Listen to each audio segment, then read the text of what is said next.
Interference को समझेंगे, एक वीडियो के थ्रू हम इंटरफेरेंस को समझेंगे, ठीक है। लास्ट क्लास में चला नहीं था तो इस क्लास में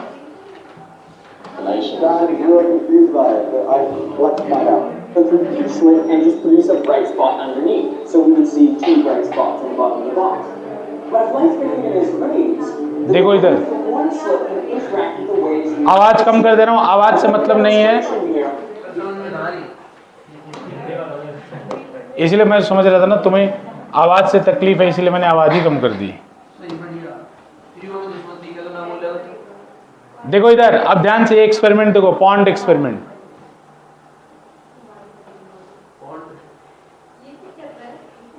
देखो एक वेव जनरेट कर रहा है ये,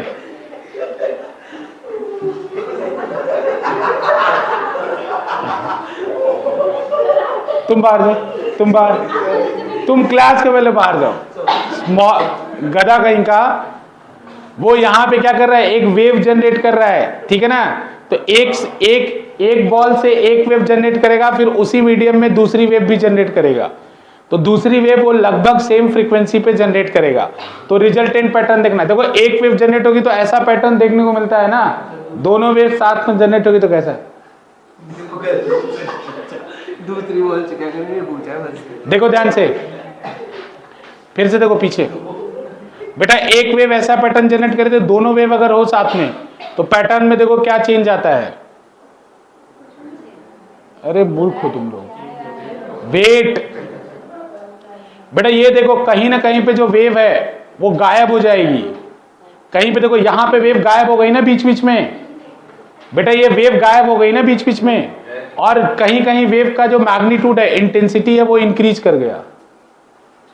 अरे ये बीच बीच में वेव गायब नहीं हो गई, देखो यहां पे जहां पे इसने बना रखा है लाइट, देखो इधर एक मिनट बेटा सीरियस, देखो बेटा इन जगहों से वेव क्या हो गई, गायब हो गई। ये जो बीच बीच में जगह है इनसे वेव गायब हो गई, और यहां से वेव ऊपर उठ गई। समझ में आया ना? तो सुनो अब समझाते हैं बेटा इसको। देखो इधर ध्यान से बेटा, जैसे मान लो यहां देखो बेटा, एक पार्टिकल को एज्यूम करो, वाटर के अंदर एक पार्टिकल को एज्यूम करो, यहां पे आपने पत्थर फेंका या यहां से एक सोर्स जनरेट किया, जैसा ये पर्सन कर रहे थे। तो यहां से जब आपने सोर्स जनरेट किया तो ये इस पार्टिकल के मोशन को गवर्न कर रहा था, वाटर पार्टिकल के, कि तुम ऊपर जाओ या नीचे जाओ। बेटा जैसे वाटर का पार्टिकल कर क्या रहा था, वाटर का पार्टिकल अपने जगह पे ऑसिलेशन कर रहा था, ऑसिलेशन कर रहा था ना बेटा। अगर किसी भी पार्टिकल को ध्यान से देखोगे तो अपने जगह पे वो क्या कर रहा है, ऑसिलेट कर रहा है। रसिका अपने जगह पे ऑसिलेट कर रहा है। तो बेटा इसका ऑसिलेशन किसके अकॉर्डिंग है, इस सोर्स के अकॉर्डिंग है। जब ये सोर्स उसको बोल रहा है ऊपर जाओ तब वो ऊपर जा रहा है, और जब बोल रहा है नीचे जाओ तो नीचे जा रहा है। अब मान लो मैंने यहां पे एक और सोर्स ऐड किया, अब इस सोर्स ने भी इसको बोला ऊपर जाओ, उसी समय इस सोर्स ने भी इसको बोला ऊपर जाओ, तो दोनों का कमांड एक जैसा हो गया। तो कमांड एक जैसा हो गया तो ये बहुत अच्छे से मतलब ऊपर जाएगा। तो ऐसा इंटरफेरेंस जब हो जहां पे दो वेव हो और दोनों वेव मीडियम पार्टिकल को सेम कमांड दे रहे हो, मतलब दोनों वेव बोल रहे हो कि एक साथ ऊपर जाओ, तो ऐसा इंटरफेरेंस कहलाता है बेटा कंस्ट्रक्टिव इंटरफेरेंस। तो जहां जहां पे आपको मैग्नीट्यूड ज्यादा दिख रहा था वहां पे कौन सा इंटरफेरेंस हुआ था, कंस्ट्रक्टिव। लेकिन बेटा जब ये वाला वेव बोले इस पार्टिकल को नीचे जाओ, उसी समय ये वाला वेव बोले इस पार्टिकल को ऊपर जाओ, तो ये कहीं नहीं जाएगा।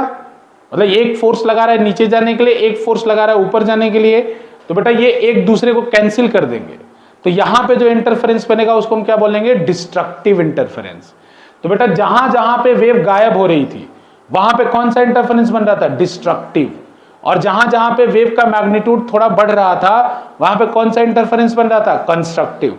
तो बेटा इंटरफेरेंस दो टाइप का होता है। कैसा, कितने टाइप का, दो। एक होता है कंस्ट्रक्टिव और एक होता है डिस्ट्रक्टिव। तो बेटा कंस्ट्रक्टिव इंटरफेरेंस में अगर वेव से समझोगे तो बेटा कोई भी वेव ले तो इस वेव का, अगर ऐसे वेव जा रही है तो बेटा इसको कहते हैं क्रेस्ट और इसको कहते हैं ट्रफ। एक और वेव लूं, इस वेव को भी ऐसे देखो बेटा, तो इसमें भी क्रेस्ट और ट्रफ बनेगा। ये क्रेस्ट है, ये ट्रफ है। जब एक वेव का क्रेस्ट दूसरे वेव के क्रेस्ट पे गिरे और एक वेव का ट्रफ जब दूसरे वेव के ट्रफ पे गिरे, तो उस समय जो इंटरफेरेंस बनेगा वो कैसा इंटरफेरेंस होगा, कंस्ट्रक्टिव। लेकिन बेटा जब एक वेव का क्रेस्ट दूसरे वेव के ट्रफ पे गिरे, समझ आया ना, तो उस समय जो इंटरफेरेंस होगा उसको हम क्या बोलेंगे, डिस्ट्रक्टिव। बेटा जब कंस्ट्रक्टिव इंटरफेरेंस होता है तो इंटेंसिटी ऑफ वेव इंक्रीज कर जाती है। कौन सी वेव, रिजल्टेंट वेव की इंटेंसिटी क्या करती है, इंक्रीज कर जाती है। और जब बेटा जब डिस्ट्रक्टिव वेव होता है तो रिजल्टेंट वेव की इंटेंसिटी क्या करती है, डिक्रीज कर जाती है। समझ आ रहा है ना। तो बेटा इस तरह से दो तरह का इंटरफेरेंस होता है। तो आपने लास्ट क्लास में ये जो फॉर्मूला पढ़ा था इसमें हम कंडीशन निकालेंगे, condition for constructive interference and condition for destructive interference. ठीक है, तो बेटा क्लियर है ना, अब देख लिया ना। तो कोई भी वेव, अगर दो सिमिलर वेव है जिनकी फ्रीक्वेंसी सेम है और एक ही जैसे वेव है, एक मीडियम में चलती हैं, तो इस तरह का पैटर्न बनाती हैं। बेटा ऐसा पैटर्न आप स्पीकर से भी बना सकते हैं। मतलब ऐसा नहीं कि जो जैसे आप समझ रहे हो कि एम्पलीफायर में जो दो साइड में स्पीकर होते हैं उनसे बना, नहीं, दो अगर आइडेंटिकल स्पीकर हो, मतलब ऐसा बहुत मुश्किल होना, लेकिन मान लो अगर दो नियरली सेम कंपनी के तो आइडेंटिकल मान सकते हो, उनको बगल बगल में ऐसे लगा दो। लगाने के बाद अब बीच में वॉक करो तो पाओगे बेटा, वॉक करके जैसे साइड हटोगे तो एक जगह साउंड ज्यादा सुनाई पड़ेगा, ऐसे इधर घूमोगे फिर एक जगह साउंड कम सुनाई पड़ेगा। तो इसका मतलब इस रूम में भी कंस्ट्रक्टिव और डिस्ट्रक्टिव इंटरफेरेंस बन जाएगा। तो जहां कंस्ट्रक्टिव बनेगा, जैसे मान लो कि ये सिनेमा हॉल है, उसमें दो माइक, बेटा बहुत इंजीनियरिंग होती है, साउंड इंजीनियरिंग होती है सिनेमा हॉल में। जैसे अगर दो बड़े बड़े स्पीकर लगा दिए जो सेम साउंड को प्ले कर रहे हैं, अब उसमें सिनेमा हॉल में बहुत सारे लोग बैठे हैं, तो जो लोग कंस्ट्रक्टिव इंटरफेरेंस के प्लेस पे बैठे होंगे वो लोग बोलेंगे वॉल्यूम कम करो, और जो लोग डिस्ट्रक्टिव इंटरफेरेंस पे बैठे होंगे वो लोग बोलेंगे वॉल्यूम बढ़ाओ। पागल हो जाएगा सिनेमा हॉल का ओनर कि आखिर एक्चुअल में हो क्या रहा है। तो इसीलिए आप देख रहे हैं सिनेमा हॉल में बहुत सारे एब्जॉर्बर लगे होते हैं और उनकी पोजीशनिंग बहुत फिक्स होती है, मतलब उसमें इंजीनियरिंग कई टाइप की होती है।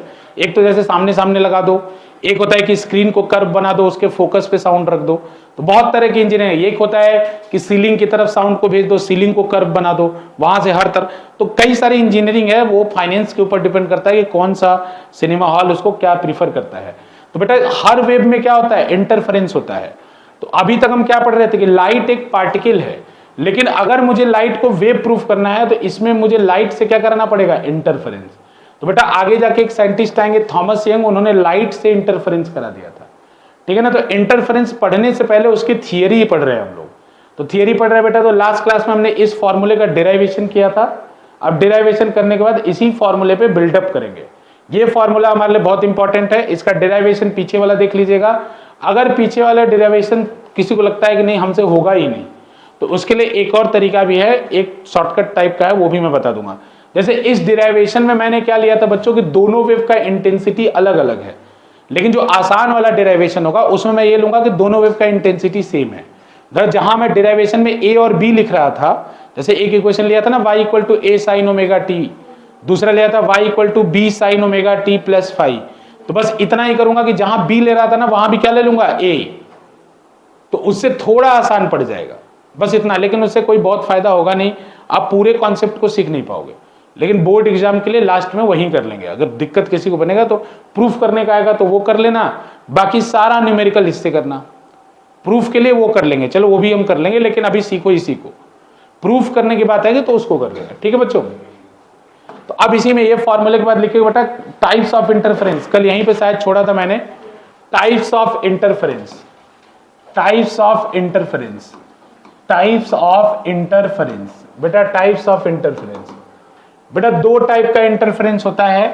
पहला होता है कंस्ट्रक्टिव, मैं ऑलरेडी एक्सप्लेन कर चुका हूं। कंस्ट्रक्टिव इंटरफेरेंस बेटा लिखना वही है, बेटा कंस्ट्रक्टिव इंटरफेरेंस में लिखना वही है, when the crest of one wave, when the crest of one wave fall on the crest of other. हाँ वो लिखवाया था शायद, उसी के बाद बंद किया था। When the crest of one wave fall on the crest of other and trough fall on the trough of other, then the interference is constructive interference। ठीक है बेटा। when the crest of एक वेव का crest जब दूसरे के crest पे गिरे और एक वेव का क्रेस्ट जो दूसरे के क्रेस्ट पे गिरे, तो जो इंटरफेरेंस बनता है बेटा वो इंटरफेरेंस कैसा होता है, कंस्ट्रक्टिव। बेटा इसमें ये भी लिखवाया था कि intensity of the resultant wave will increase, नहीं लिखवाया था तो लिख लो कि बेटा intensity of the resultant wave will increase. इसमें लिख लो बेटा intensity of the resultant wave will increase. Destructive constructive के अंदर बेटा जो रिजल्टेंट वेव की इंटेंसिटी है वो क्या करेगी बेटा, इंक्रीज कर जाएगी। तो बेटा अब हम क्लियर है सबको? दीक्षा, श्रुति, नंदिनी? Yes sir. ठीक है बेटा, देखो करण, ठीक है बेटा, इधर देखो कंस्ट्रक्टिव इंटरफेरेंस का अब कंडीशन निकालेंगे।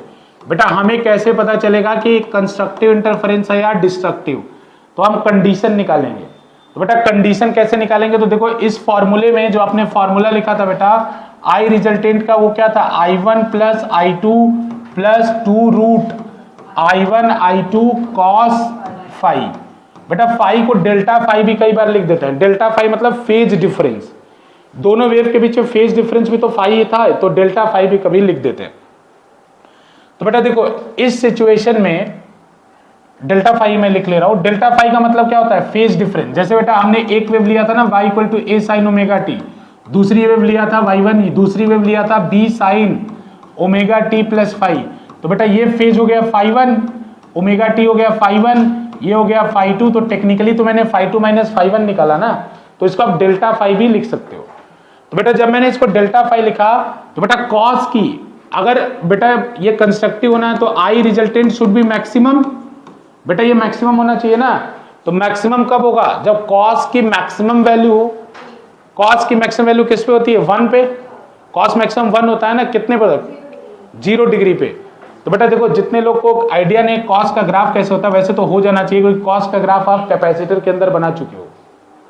कॉस का ग्राफ कैपेसिटर के अंदर बना। कॉस का ग्राफ ऐसे होता है बेटा, देखो ऐसे कॉस का ग्राफ। देखो मैं बता रहा हूं ये ग्राफ किसका है? कॉस का है, ठीक है। तो बेटा ये पहचानो, ये 1 कहां पे? 1 कहां पे है? 0 पे है। दोबारा बेटा ये 1 कहां पे है?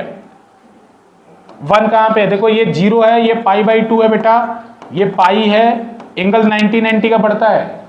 ये 0 है, ये π/2, ये पाई है, ये क्या है बेटा? 3π/2। फिर ये क्या आएगा? 3π/2 नहीं, π/2 नहीं आएगा, ये आएगा 2π। फिर बेटा ये आएगा 5π/2। अरे 90 ऐड करते जाओ, ये 0 से 90 हुआ। फिर बेटा ये पूरा वेव, पूरा एक साइन का वेव किसका होता है? 360 का। सॉरी बेटा, पूरा एक जो साइन का वेव है वो कितने का होता है? 360 का। मतलब ये टोटल 2π होता है। तो बेटा आधा कितना होगा? पाई। उसका आधा कितना होगा? π/2। इधर समझो बायो वाले खास कर, पूरा वेव कितने का होता है? 2π का। तो बेटा आधा कितना होगा? पाई। अरे अगर एक ऐसा वेव बन रहा है तो ये पूरा कितने साइज होगा? पाई होगा। तो यहां से 0 से π/2 हुआ बेटा, ये आधे का भी आधा है ना, ये पाई है, पाई का आधा करोगे तो π/2 आएगा ना। तो बेटा ये π/2 हुआ, यहां से यहां तक पाई हुआ। तो बेटा ये π/2 पाई, ये मैक्सिमम पाई पे होगा नेगेटिव डायरेक्शन में। फिर बेटा 3π/2, 2π, 5π/2। फिर बेटा यहां देखोगे फिर आएगा 3π, हाँ फिर ऐसे बढ़ते चले 7π/2। और तो देखो यहां से क्या सीखने को मिला? किस किस एंगल पे, सुनो इधर, किस किस एंगल पे 1 हो रहा है? 0 पे 1 हो रहा है, 2π पे 1 हो रहा है, फिर आगे जाओगे तो 4π पे 1 होगा। पैटर्न पहचानो, 0 पे 1 हो रहा है, पाई पे 1 नहीं हो रहा है, पाई पे -1 हो रहा है देखो, लेकिन 2π पे 1 हो रहा है। यानी जब इवन पाई का मल्टीपल है तो क्या हो रहा है? 1 हो रहा है। इवन पाई का मल्टीपल है तो क्या हो रहा है? 1। लेकिन बेटा जब ऑड पाई का मल्टीपल है तो क्या हो रहा है? -1। इवन पाई के मल्टीपल पे 1 हो रहा है, लेकिन ऑड पाई के मल्टीपल पे क्या हो रहा है? -1। तो देखो बेटा कॉस इवन पाई पे +1 होता है और ऑड पाई पे -1 होता है। तो बेटा अगर आपको आई रिजल्टेंट मैक्सिमम चाहिए तो बेटा delta phi should be equal to, बेटा कॉस डेल्टा फाई मुझे 1 चाहिए। बेटा अगर आई आर आपको मैक्सिमम चाहिए, it means cos delta phi should be equal to 1।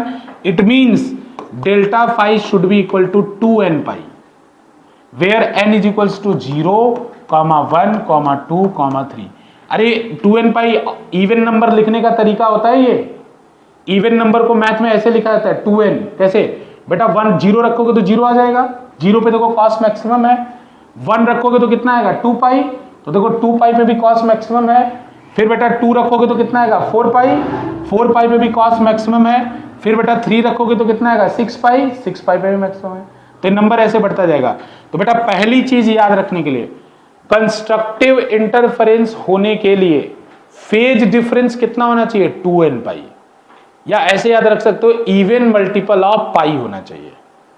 अगर कंस्ट्रक्टिव इंटरफेरेंस होना है तो बेटा जो दो वेव इंटरेक्ट कर रही हैं उनका फेज डिफरेंस क्या होना चाहिए, इवन मल्टीपल ऑफ पाई। उसी को मैथमेटिकली लिखना है तो हम क्या लिखते हैं बेटा, 2n पाई। क्वेश्चन पूछूंगा मैं कि what is the condition for the constructive interference, तो आप डायरेक्ट बोलोगे सर फेज डिफरेंस के टर्म में बताएं या आगे एक और आएगा, तो फेज डिफरेंस के टर्म में आप बोलोगे कि phase difference should be the even multiple of pi, या बोल दो phase difference should be equal to 2n pi. बात एक ही है, इवन मल्टीपल ऑफ पाई बोलो या 2n पाई, बात एक क्लियर है ना। तो बेटा कंस्ट्रक्टिव इंटरफेरेंस कहीं भी हो रहा है तो उसका कंडीशन होता है delta phi should be equal to 2n pi. बेटा देखो इसमें एक और चीज होता है, इसको हम कहते हैं पाथ डिफरेंस। पाथ डिफरेंस, तो बेटा ये 11th से एक चीज आई है पाथ डिफरेंस। तो पाथ डिफरेंस क्या होता है, सुनो बेटा, तो पाथ डिफरेंस निकालने का तरीका होता है कि जैसे आपको डेल्टा एक्स निकालना है, डेल्टा एक्स, तो बेटा एक फॉर्मूला 11th में पढ़ाया था, delta phi upon delta x is equals to k.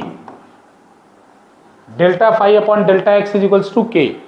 तो बेटा के की वैल्यू कितनी होती है, 2 पाई बाई लैम्डा, ये 11th में पढ़ाया जाता है। तो डेल्टा एक्स यहां से निकालोगे बेटा, डेल्टा एक्स यहां से निकालोगे तो कितना आएगा, लैम्डा अपॉन डेल्टा एक्स को उधर भेज दो, लैम्डा अपॉन 2 पाई इधर भेज दो, तो lambda upon 2 pi into delta phi. बेटा ये फॉर्मूला ये सब में काम आएगा, ये कंडीशन नहीं है। जितने लोग याद करना चाहते हैं बेटा, ये 11th में पढ़ा था, rate of change of phase with respect to distance is equals to the k, ये 11th की चीज है।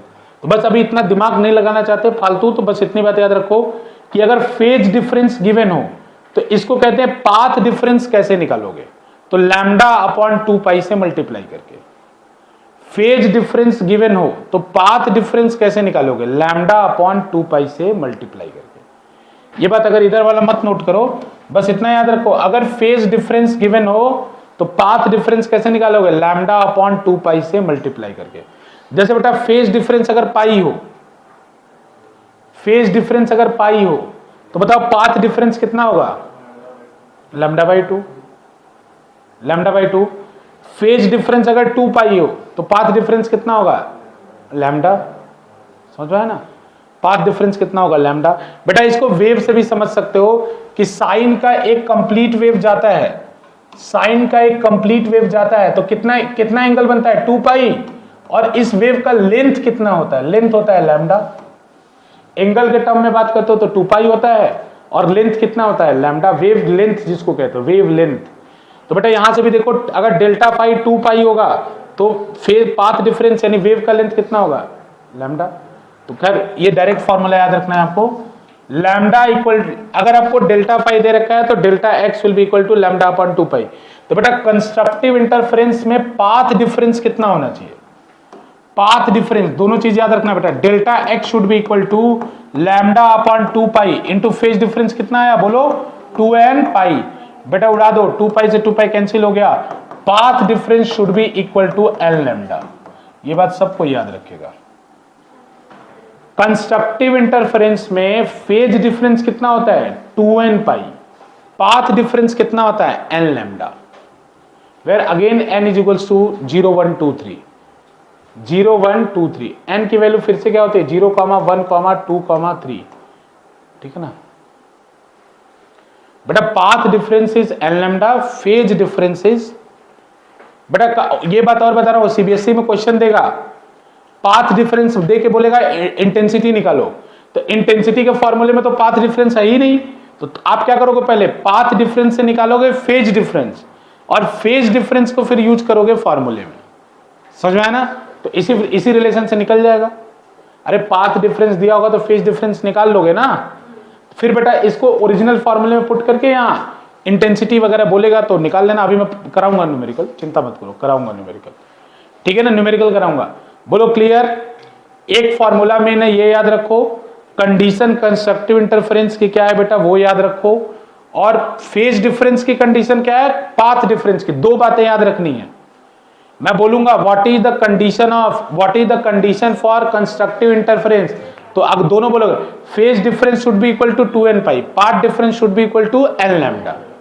इतनी बात याद रखनी है, पार्ट डिफरेंस एन लैम्डा। हाँ अब देखो बेटा, अब इस केस में मैक्सिमम इंटेंसिटी होगी क्या, आई मैक्स होगी क्या, इधर ध्यान से देखो बेटा, आई मैक्स हो गया क्या, I1 प्लस I2, देखो इधर ध्यान से, I1 plus I2 plus 2 root I1 I2 आया ना बेटा, cos डेल्टा फाई कितना हो गया 1, cos डेल्टा फाई कितना हो गया 1, ये बना। अब देखो बेटा इसको थोड़ा सा ना मॉडिफाई करके लिख रहा हूं, इसको मैं लिख सकता हूं रूट I1 का होल स्क्वायर, इसको मैं लिख सकता हूं रूट I2 का होल स्क्वायर, और इसको मैं लिख सकता हूं 2 रूट I1 I2 है ही ये, तो बेटा ये हो गया ना a square plus b square plus 2ab।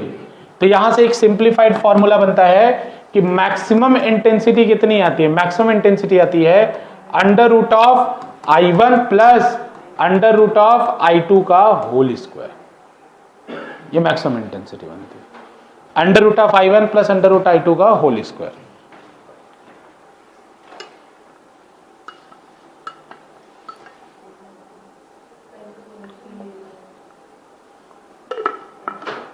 Clear है, देख लो बेटा, आई रिजल्टेंट क्या, आई रिजल्टेंट का मेन फॉर्मूला याद रखो, कंस्ट्रक्टिव इंटरफेरेंस का दोनों कंडीशन याद रखो, और कंस्ट्रक्टिव इंटरफेरेंस में मैक्सिमम इंटेंसिटी मिलती है उस इंटेंसिटी का फॉर्मूला याद रखो, अंडर ब्रैकेट में रूट I1 प्लस I2 का रूट I2 का होल स्क्वायर। लेकिन कंफ्यूज मत हो जाना, इसमें बच्चे कंफ्यूज हो जाते हैं, दोनों के ऊपर लगा देते हैं रूट, लेकिन रूट I1 अलग है, रूट I2 अलग है। अरे समझ रहे हो ना, दोनों में अंतर है, नहीं अंतर है, ये तो किसी को इतना मैथ में विद्वान तो नहीं है कि ये दोनों सेम बात है, सर ऐसे क्यों नहीं लिख दिए, ऐसा तो कोई नहीं समझ रहा है ना, ऐसा करना पाप है बेटा, ऐसे आप नहीं लिख सकते, इसको ऐसे ही लिखना पड़ेगा, ठीक है, clear, root I1 plus root I2 का होल स्क्वायर। चले अगला, चलो बेटा, अब इसी तरह से सब चीज डिस्ट्रक्टिव के लिए डिस्कस होगा, ठीक है ना। तो अब लिखो डिस्ट्रक्टिव इंटरफेरेंस, दूसरा टाइप का इंटरफेरेंस, बेटा डेफिनेशन खुद लिखो। डेफिनेशन क्या होगा कि जब crest of one wave fall on the trough of other, then the superposition या interference will be destructive interference. बेटा उस समय जो इंटरफेरेंस होगा वो डिस्ट्रक्टिव इंटरफेरेंस होगा, लिख लो खुद से बेटा, destructive interference, destructive interference when the crest of one wave fall on the trough of other, then the interference is destructive interference. Crest of one wave fall on the trough of other, then the interference is destructive। और उल्टा बना लो उसी का, पिछले वाले definition का, crest of, हाँ ठीक है बेटा, डन। सुमरा इधर ध्यान दो बेटा, फिर से वही बात, फॉर्मूला नहीं लिख रहा हूं आपकी बात, अगर डिस्ट्रक्टिव निकालना है तो बताओ कॉस की वैल्यू मिनिमम होनी चाहिए, कॉस की वैल्यू मिनिमम कितने पे होती है, -1 होती है कॉस की वैल्यू मिनिमम। बच्चों कॉस की वैल्यू मिनिमम कितनी होती है, -1, नहीं पता है तो याद रख लो। तो बेटा उसी ग्राफ में देखो -1 कब कब आया था, इसी ग्राफ में देखो पाई पे आया था, ऑड पाई पे आएगा, पाई पे आया था बेटा, फिर 2 पाई पे +1 आया था, वो तो पहले ले चुके हम, फिर 3 पाई पे आया था, ट्रेंड्स पहचानो, फिर कितने पे आएगा, पाई पे आया, 3 पाई पे आया, 5 पाई पे आएगा, 7 पाई पे आएगा। तो इस किस मल्टीपल पे आया, ऑड पे आया, तो यानी बेटा इसका मतलब है कि जो हमारा पाथ डिफरेंस होना चाहिए अब की बार, वो क्या होना चाहिए, ऑड मल्टीपल ऑफ पाई। तो बेटा इस केस में कंस्ट्रक्टिव डिस्ट्रक्टिव इंटरफेरेंस के केस में cos delta phi should be equal to -1, it implies that delta phi should be equal to, बेटा ये ऐसा क्यों रहा, क्योंकि इस समय एक स्टेप छूट गया मेरे से, वेट या मुझे ये लिखना था कि पहले इंटेंसिटी क्या होती है बेटा, आई रिजल्टेंट क्या होता है, मिनिमम, आई रिजल्टेंट मिनिमम होता है। अब इसको सॉल्व करो, तो delta phi should be equal to 2n-1 into pi. बेटा ऑड नंबर लिखने का ये तरीका होता है, दो तरीका होता है, एक 2n-1 या 2n+1, लेकिन यहां -1 कंसीडर करूंगा। n की वैल्यू स्टार्ट करना बेटा 1 से, n = 1, 2, 3 ऐसे स्टार्ट कर देना, सो ऑन सो फोर्थ। बेटा 1 रखोगे तो पाई आएगा, 2 रखोगे तो 3 पाई आएगा, 3 रखोगे तो 5 पाई आएगा। अब किसी के दिमाग में आ रहा कि सर यहां पे आपने +1 क्यों नहीं लिया, तो बेटा +1 लेने पे ये नंबर मुझे 0 से स्टार्ट करना पड़ता, इसलिए नहीं +1 लिया। बाकी जब आप +1 लोगे तो आप 0 रखोगे, लेकिन अगर आप -1 लोगे तो नंबर कहां से स्टार्ट करोगे, 1 से। अंतर बस इतना है। बाकी वो मैं मना इसलिए कर रहा हूं क्योंकि वो थोड़ा सा ना रियल में जब एक्सपेरिमेंट करते हैं तो उससे मैच नहीं खाता है। जैसे अब उसमें सीधे बनता है ब्राइट, फिर पहला मिनिमम बनता है, तो पहले मिनिमम के लिए n = 1 डालना आसान है कि n = 0, तो मिसमैच हो जाता है। उस समय भी कर सकते हो मैथमेटिकली, लेकिन दिक्कत होती है फिर, तो इसलिए हम रेकमेंड करते हैं कि यहीं लिखो, -1 लिखो, इससे थोड़ा आसान होता है। ठीक है ना, बस अब बाकी और कोई बात नहीं, दोनों आप लिख सकते हैं। बस अगर 2n + 1 लिखता तो नंबर 0 से स्टार्ट करता, बस अंतर इतना ही था। ठीक है बच्चों, अब आगे बढ़ो। अरे क्लियर है ना, किसी को कोई दिक्कत? ये कंडीशन इसको बॉक्स में बंद कर लो। डिस्ट्रक्टिव इंटरफेरेंस की क्या कंडीशन होती है, तो उसका फेज डिफरेंस क्या होना चाहिए, ऑड मल्टीपल ऑफ पाई। ठीक है ना, उसी को लिखते हैं 2n - 1 × पाई। क्लियर है ना, ऑड मल्टीपल ऑफ पाई। बेटा इसका खुद निकालो पाथ डिफरेंस, मैं नहीं बता रहा, फॉर्मूला पीछे वाला यूज करो, Δx = λ/2π × Δφ। खुद निकालो पाथ डिफरेंस, खुद निकालो बेटा, निकालो। और उस पाथ डिफरेंस Δx निकालो, इसका Δx का फॉर्मूला बताएं, λ/2π × Δφ। कैंसिल करके आंसर बताओ मुझे।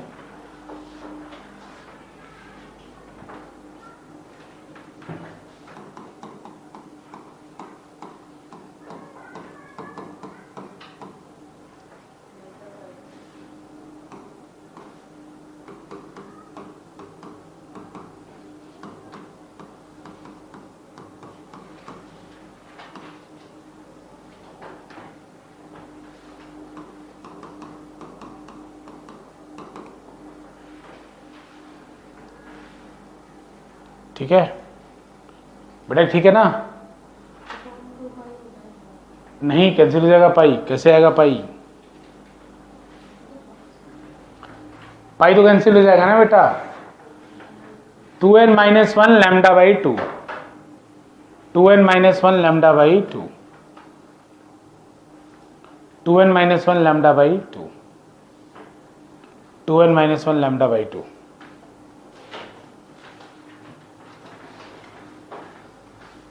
ठीक है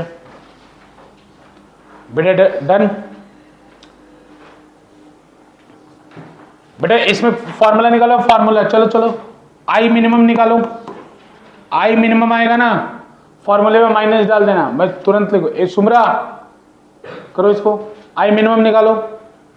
आई मिनिमम कितना होगा, I1 + I2 - 2 root I1 I2। बेटा सेम काम कर लो जो पीछे किया था, इसको लिख लो √I1 का होल स्क्वायर, इसको लिख लो √I2 का होल स्क्वायर, फिर इसको लिख लो -2 √I1 I2। अब क्या हो जाएगा बताना जरा, √I1 - √I2 का होल स्क्वायर। तो बेटा आई मिनिमम कितना होगा, I minimum will be equal to √I1 - √I2 का होल स्क्वायर। ठीक है, आसान है एकदम, आराम से कर लो।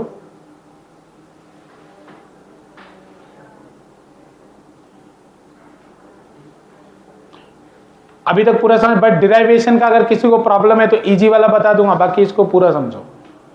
ठीक है ना, लेकिन ये पूरा क्लियर होना चाहिए सबको। कंस्ट्रक्टिव में क्या होता है, डिस्ट्रक्टिव में क्या होता है, क्लियर। कंस्ट्रक्टिव में फेज डिफरेंस क्या होता है बताओ कोई, 2n पाई। कंस्ट्रक्टिव में पाथ डिफरेंस क्या होता है, क्या होता है path difference, n lambda. Constructive में मैक्सिमम इंटेंसिटी, रिजल्टेंट इंटेंसिटी क्या आती है, √I1 + √I2 का होल स्क्वायर। डिस्ट्रक्टिव में बेटा, डिस्ट्रक्टिव के अंदर पाथ डिफरेंस क्या होता है, फेज डिफरेंस क्या होता है, 2n - 1 × पाई। पाथ डिफरेंस क्या होता है, 2n - 1 × λ/2। आई मिनिमम क्या होता है, √I1 - √I2 का होल स्क्वायर। ठीक है ना, ये याद रखना बच्चों। एक और बात याद रखो कि यहां पे एक ऐसे नोट करके बना लो, ये न्यूमेरिकल में बहुत काम आता है। I1/I2 किसके इक्वल होगा, I1/I2 किसके इक्वल होगा, तो बेटा ये इक्वल होता है ए अपॉन बी के, ए स्क्वायर अपॉन बी स्क्वायर के। बेटा I1 अपॉन I2 किसके इक्वल होता है? ए स्क्वायर अपॉन बी स्क्वायर के। बेटा ए और बी क्या है? एम्पलीट्यूड है। किस वेव के? पिछले वेव के एम्पलीट्यूड है ए और बी। तो बेटा याद है ना, ए किसका एम्पलीट्यूड था? पहले वेव का। बी किसका एम्पलीट्यूड है? दूसरे वेव का। बेटा ये अभी आगे यहां लिख लो, ये also it is equal to W1 upon W2, W1 upon W2। तो बेटा ए और b are, a comma b are amplitude. बेटा ये एम्पलीट्यूड है, ये एम्पलीट्यूड है। बेटा W1 and W2 are width of slit.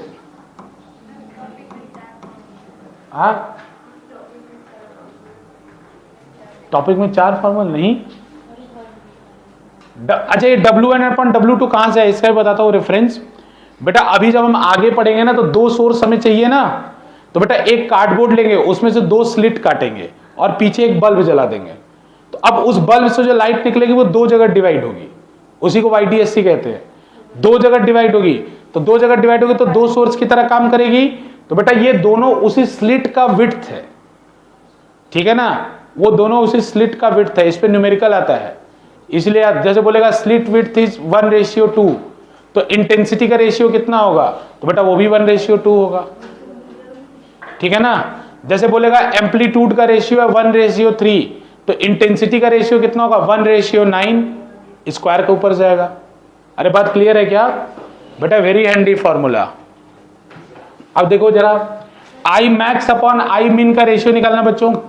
इसी में दूसरा point, I max upon I मिन का रेशियो निकालना। आई मैक्स अपॉन आई मिन का रेशियो, तो बेटा ऊपर आ जाएगा √I1 प्लस √I2 का whole square, this divided by √I1 minus √I2 का होल स्क्वायर। ऐसे लिख सकता हूं ना? ये बात नहीं, देखो इधर ध्यान से।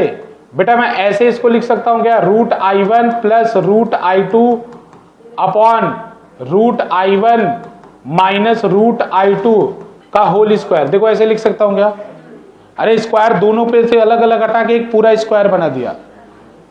बेटा इस दोनों इक्वेशन को, डिनोमिनेटर और न्यूमरेटर को √I2 से डिवाइड कर दो। ध्यान दें एंजल, इधर दोनों इक्वेशन ऊपर भी नीचे √I2 से डिवाइड कर दो, तो यहां एक और फॉर्मूला बनता है √I1 upon I2 plus 1 upon √I1 upon √I2, √I1 upon double लग गया, √I1 अपॉन √I2 माइनस 1 का होल स्क्वायर। ये क्यों बोल रहा हूं? अरे जिसको नहीं याद करना मत याद करो, वहां याद रहेगा, काम कर लोगे। लेकिन कई बार इंटेंसिटी का रेशियो दिया रहता है, ठीक है ना, मैक्सिमा मिनिमा का रेशियो पूछता है, तो अगर नहीं भी याद करोगे चलेगा। अब ये लिख लो, फिर हम न्यूमेरिकल की तरफ चलते हैं।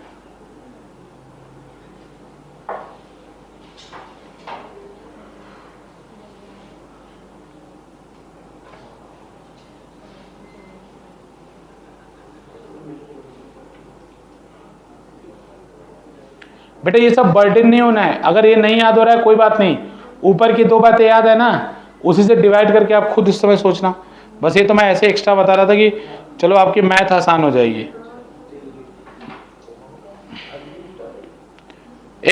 तुम लोग से वहां से बात कर रहा, कम्युनिकेट कर रहा है, तो देव क्या है?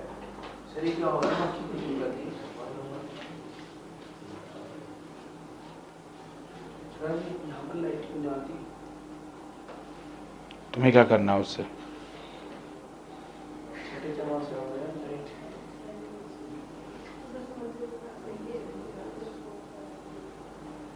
बेटा डन, जल्दी करो, एक क्वेश्चन लिखो। बेटा लिख लिया? चलो एक क्वेश्चन करेंगे अब। बेटा इतना नहीं टाइम होता है मेरे पास, कब से बात कर रहे हो, बैठ के देख रही हो तुम, अब बगल से लिखना, बगल से देखो। सर एक मिनट सर, एक मिनट सर, एक मिनट, बस 1 मिनट दे दो। क्या तुमने भी नहीं लिखा अभी तक? डन। बेटा क्वेश्चन करना है।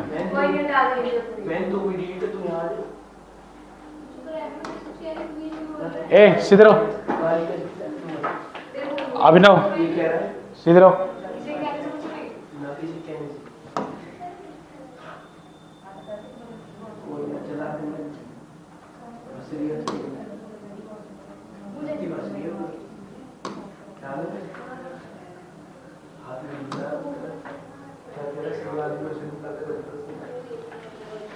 बेटा देखो ये क्वेश्चन बता रहा हूं, ये अभी थोड़ा ये बुक ऐसा लग रहा थोड़ी पुरानी थी तो उसका ये पिक्चर है, लेकिन ये लेटेस्ट एग्जाम में भी इस तरह क्वेश्चन बहुत बार पूछे जाते हैं, तो इसको आप एक बार अटेम्प्ट कीजिए, लिख ही लीजिएगा, लिख लो जल्दी से, इसको जल्दी से कॉपी करो बेटा।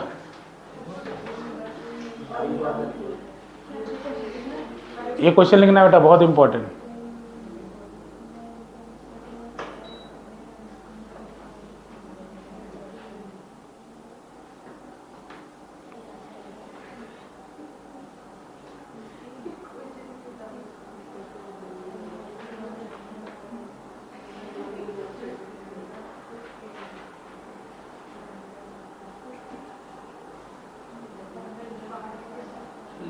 हाँ ये क्वेश्चन लिखो बेटा, बहुत इंपॉर्टेंट है ये। एक क्वेश्चन कराऊंगा लेकिन आपको क्लियर हो जाएगा, कोई दिक्कत नहीं है।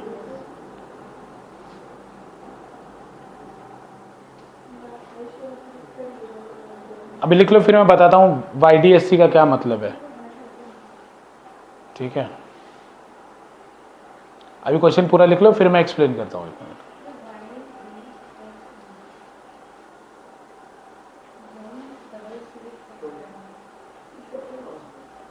यंग्स डबल स्लिट एक्सपेरिमेंट,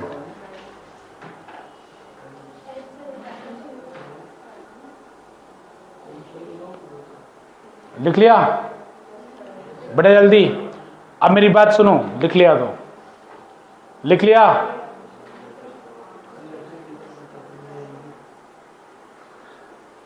लिख लिया बच्चों।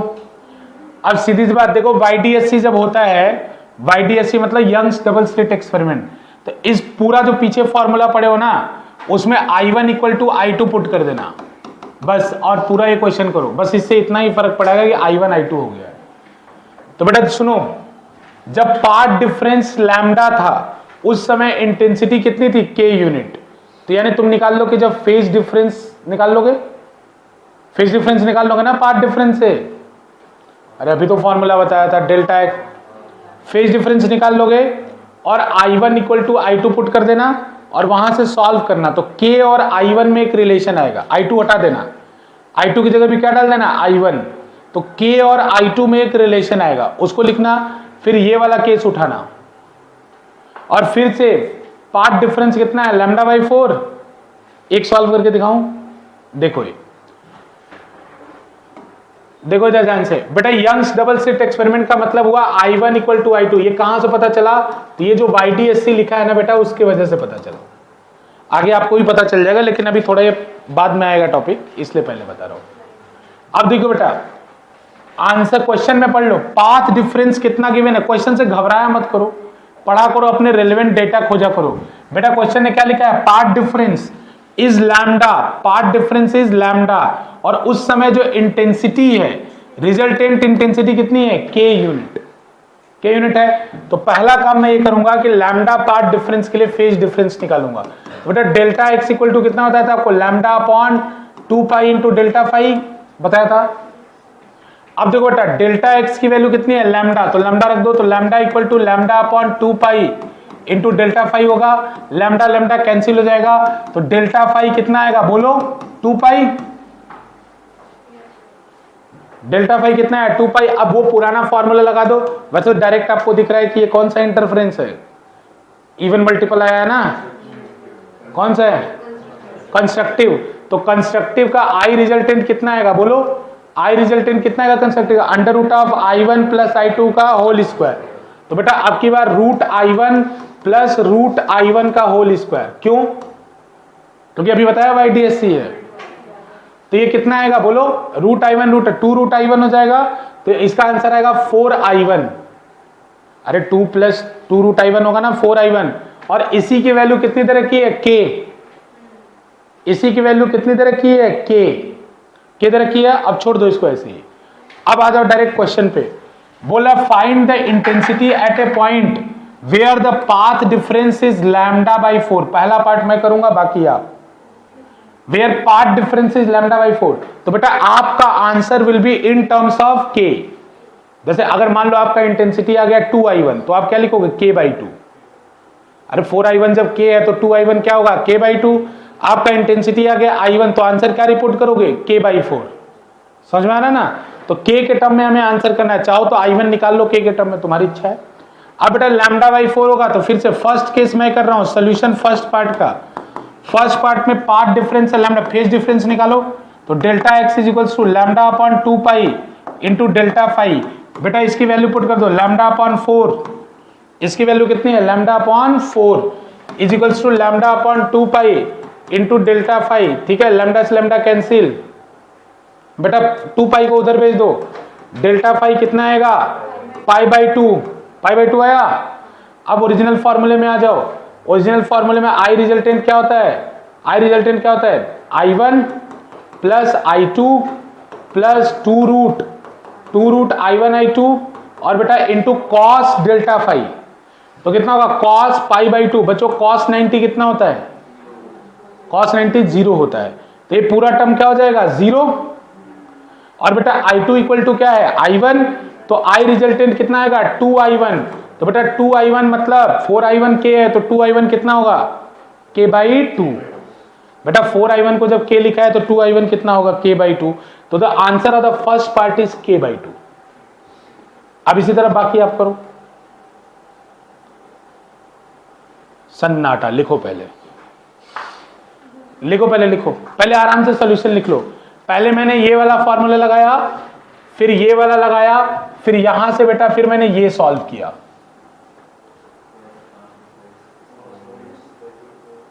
बोलो बोलो, डाउट मुझसे पूछो, मुझसे। अरे ऋषभ मुझसे बोलना तुम।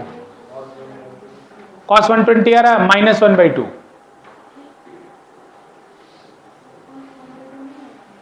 अरे cos π/2 तो यहां है, वो अगला पार्ट सॉल्व कर रहा है वो।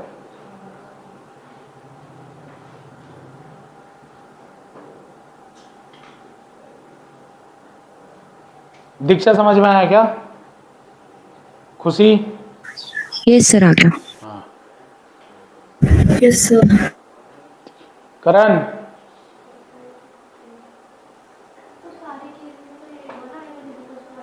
सारे, अरे बेटा ये दोबारा सॉल्व करने की जरूरत ही नहीं है, आप डायरेक्ट इस वाले केस को उठाओ और यहां से शुरू करो। Delta x is equal to λ/2π into delta phi, फिर λ/3 पुट कर दो डेल्टा x की जगह, जहां मैंने 4 पुट किया है, और सॉल्व करके डेल्टा फाई निकाल लो। फिर फॉर्मूला लगाओ, फॉर्मूला पुट करो, I2 equal to I1 put करो, आंसर हो जाएगा। I2 equal to I1 put करो, आंसर हो जाएगा। कितना है 2π/3। 2π/3 कितना होता है बच्चों, जिसने निकाला होगा पहले ये नोट करो। कर लिया नोट, सबने नोट कर लिया इसको? फर्स्ट पार्ट कर लो नोट जो मैंने किया है, सेकेंड पार्ट आप खुद कर लेना। कर ले नोट ना, ठीक है बेटा। सेकेंड पार्ट अब आगे 2π/3 कितना होता है 120। cos 120 पता होना चाहिए आपको, -1/2 होता है।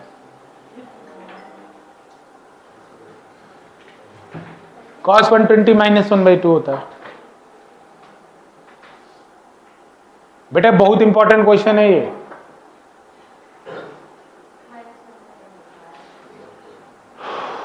आसान है, सुन रहा, अगर तुम बस ये देखने में टफ लग रहा है, लेकिन इसका ये क्वेश्चन यही रिपीट होगा, यही सेकेंड बुक में। अच्छी बात क्या है पता है आपको, क्वेश्चन तो है, लेकिन अगर वो क्वेश्चन रट के चले जाते हो तो वैसा क्वेश्चन या वैसा ही वही क्वेश्चन रिपीट होता है विद डेटा।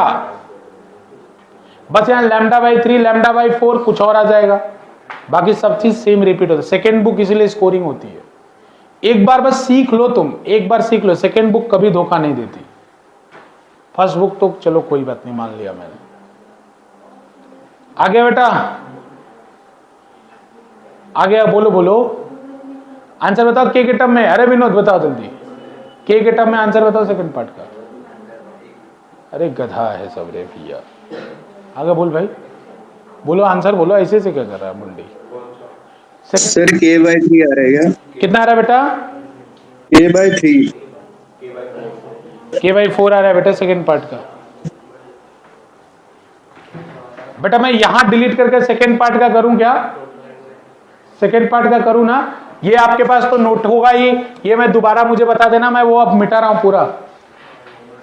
बेटा सेकंड पार्ट आ जाओ इधर, सेकेंड पार्ट में बेटा पाथ डिफरेंस कितना है, लैम्डा बाई 3। पाथ डिफरेंस, अरे ये जुगाड़ लगाया इसने, मैं समझ गया। अरे करणवीर शॉर्टकट तो नहीं लगा दिया तुम, सोचा लैम्डा बाई 4 था तो k बाई 4 आया, ऐसा तो नहीं सर, ये था ना। वैल्यू गलत पुट कर दी लास्ट में। ठीक है कोई बात नहीं बेटा। बेटा delta x is equals to कितना होता है, lambda upon 2 pi into delta phi, अरे होता है ना बेटा। पुट करो लैम्डा की value, lambda by 3 is equals to lambda upon 2 pi into delta phi. बेटा लैम्डा से लैम्डा उड़ा दो, डेल्टा फाई की वैल्यू कितनी आएगी, डेल्टा फाई की वैल्यू आएगी 2 pi by 3।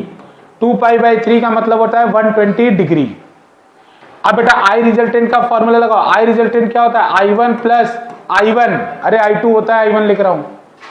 I1 plus I1 plus कितना होगा 2 रूट I1 का स्क्वायर, I1 इंटू I1 का स्क्वायर हो जाएगा ना, इंटू कॉस 2 पाई बाई 3। बेटा कॉस 2 पाई बाई 3 कॉस 120 होता है, और कॉस 120 कितना होता है, -1/2, -1/2। तो ये हो जाएगा 2I1 प्लस ये बेटा I1 स्क्वायर हट के फिर से 2I1 होगा, और इसकी वैल्यू आएगी -1/2। कॉस 120 की वैल्यू कितनी होगी, -1/2। ठीक है बेटा, बोलो क्या हुआ, 2 से 2 उड़ा दो, -1 तो कितना होगा 2I1 माइनस I1। तो बेटा ये कितना आएगा, I1 आएगा। तो बेटा 4I1 कितना था, K, तो I1 कितना आएगा, K by 4। Answer I1 equal to K by 4। बेटा सेकेंड पार्ट कर दिया, अब थर्ड तो कर लो, थर्ड तो कर लो खुद, थर्ड कर लो खुद से। कितना है थर्ड, थर्ड K बाई 4। बेटा कैसा क्यों करो विनोद तुम, मतलब यार तुम क्या मतलब यार तुम लोग अब ऐसे ऐसे काम करोगे तो हम क्या कर सकते हैं बताओ भाई। अच्छा इसे कैलकुलेट करना ही आएगा K बाई 4। तीसरा वाला ए सही है ये, cos पाई -1। आदित्य बता देगा, अब देख बायो वाला बता देगा वो, अब की बार सही पहुंचा है वो, cos पाई। ए चुप, अपना काम कर, कमेंट करता है बस, जल्दी करो बच्चों। अरे विनोद आंसर बता जल्दी, आगे कुछ ठीक। अरे I equal to 0, K equal to 0 क्यों, I रिजल्टेंट इक्वल टू 0। ठीक है, cos 180 -1। अरे बच्चों थोड़ा याद वाद कर लिया करो सर 0। अरे वेरी गुड बेटा, very good Karanveer. Lambda by 2 का आंसर आएगा 0, I resultant will be 0, I resultant will be 0। ठीक है बेटा, वेरी गुड। आई रिजल्टेंट, अरे देख लो लास्ट वाला भी कर ही दे रहा हूं, जब सब किया तो इसको भी कर ही दे रहा हूं। देखो इधर ध्यान से, अरे भगवान ये कहां चला गया, देखो इधर ध्यान से बेटा, यहां पे फिर से formula delta x is equal to lambda upon 2 pi delta pi.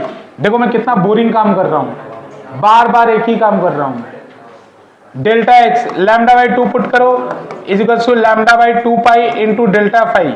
Lambda lambda cancel करो तो बेटा 2 पाई उधर जाएगा, डेल्टा फाई कितना आएगा, डेल्टा फाई पाई आ जाएगा, सॉल्व कर लो।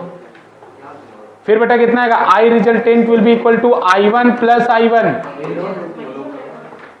I1 plus I1। फिर बेटा 2 दोनों सेम है तो ये भी 2I1 आ जाएगा। अरे रूट I1 स्क्वायर मतलब I1 ही तो हुआ ना। अरे रुक जा मेरे भाई, फिर ये कितना आएगा, cos पाई आया, cos पाई आया तो cos पाई से आंसर कितना आ जाएगा, देखो माइनस cos पाई -1 होता है तो 2I1 minus 2I1 equal to कितना आएगा 0। वो तो तुम्हें पहले ही देखना चाहिए था ना, जब पाथ डिफरेंस पाई आ गया तो मैं तो सॉल्व भी नहीं करता। आई मिनिमम क्या होता है, आई मिनिमम बताना क्या होता है, under root of I1 minus under root of I2 का होल स्क्वायर, दोनों इक्वल है, 0 आ जाता। कोई बात नहीं, नहीं विजुअलाइज हुआ यहां भी तो 0 आ गया, विजुअलाइज हुआ तो ठीक, नहीं हुआ तो ठीक, दोनों में चलेगा, आंसर तो दोनों से आएगा। विजुअलाइज हो गया कि अरे ये तो डेल्टा फाई इक्वल टू पाई है, तो डेल्टा इक्वल टू 5 पाई में, अरे बताया था ना पाई 3 पाई 5 पाई क्या होता है, डिस्ट्रक्टिव। डिस्ट्रक्टिव इंटरफेरेंस में आई मिनिमम कितना होता है, इतना, और जब I1 और I2 इक्वल है तो ये मिलके क्या हो जाएगा 0। Other way to think, but ठीक है, नहीं हुआ सोच पाए तो ठीक है, ये फॉर्मूला भी सही, दोनों तरीके से ठीक है, सोच जहां तक अब पहुंच जाओगे।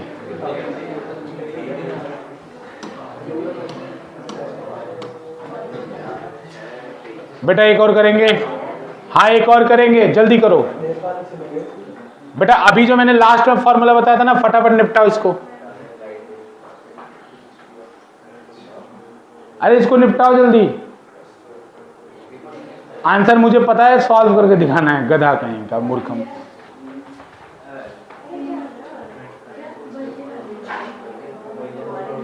देव जाओ भर के लाओ पानी, थोड़ा बच्चे मांग रहे हैं यहाँ पे। बेटा जल्दी जल्दी जल्दी सॉल्व करो इसको, अरे करो जल्दी सॉल्व, तुम लोग क्या बैठ कर मुहूर्त का इंतजार कर रहे हो। आ गया आंसर, आ गया, वो तो आंसर तो लिखा है बेटा, सॉल्व कैसे किया दिखा दिखा।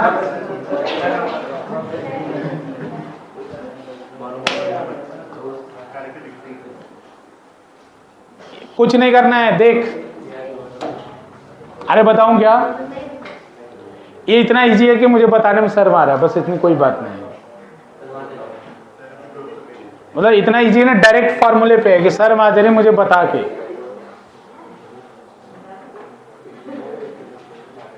अरे इतना इजी नहीं हुआ तुमसे, वो मूर्ख है ना। अरे यहां पे I1 अपॉन I2 दे रखा है ना, I1 अपॉन I2 कितना है बना 4/9 ना।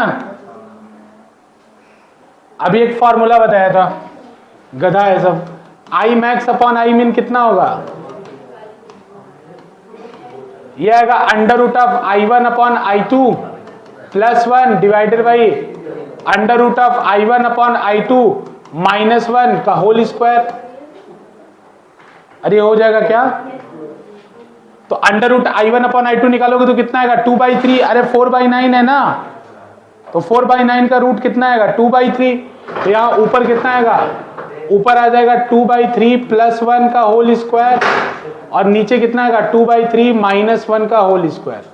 अब इसी को सॉल्व कर दो बस।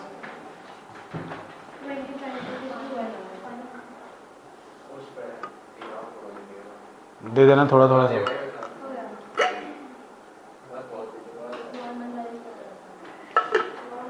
नॉर्मल से कर लो बेटा। जिनको ये देखो फार्मूला वार्मूला के झमेले में नहीं पड़ना है, वो रिलेशन बना के भी कर सकते हैं, कोई दिक्कत नहीं। अरे बहुत पीटूंगा तेरा, फोन जीत,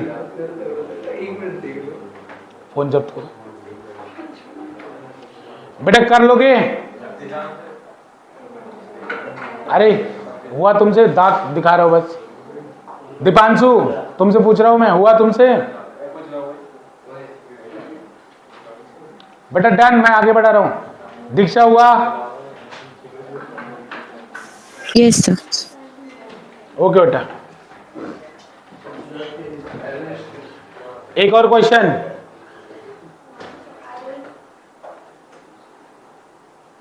एक और क्वेश्चन, मेरा इस करने का मन ही नहीं है, छोड़ दें बस। मुझे कोई बता दो, कोई बता दे कैसे होगा, मैं छोड़ दूंगा। मुझे बस इतना बता दो कि I1 अपॉन I2 की वैल्यू क्या होगी, मैं छोड़ दूं। अरे मतलब इस क्वेश्चन को छोड़ दूंगा, क्लास नहीं। I1 अपॉन I2 की वैल्यू बता दो, मैं इस क्वेश्चन को छोड़ दूंगा। सर 1:1। कितना बेटा? 1:1। 1:1, देख लो गधा कहीं का। और कोई?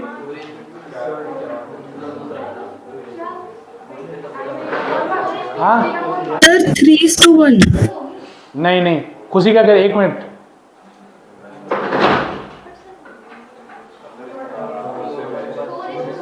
फोर इज टू वन, गधा कहीं का।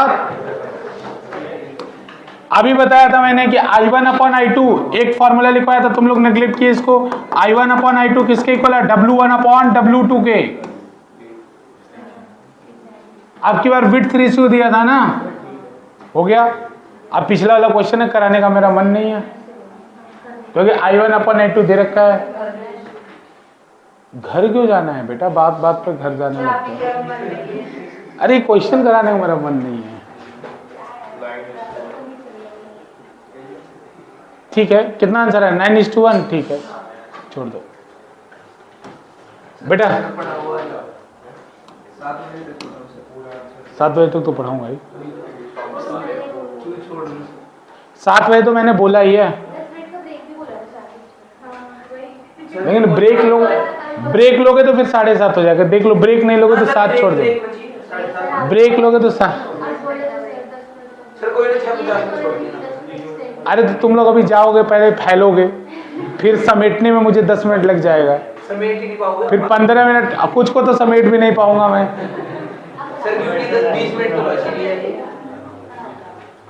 लिखो Young's double slit experiment. Young's double slit experiment. Young's double slit experiment.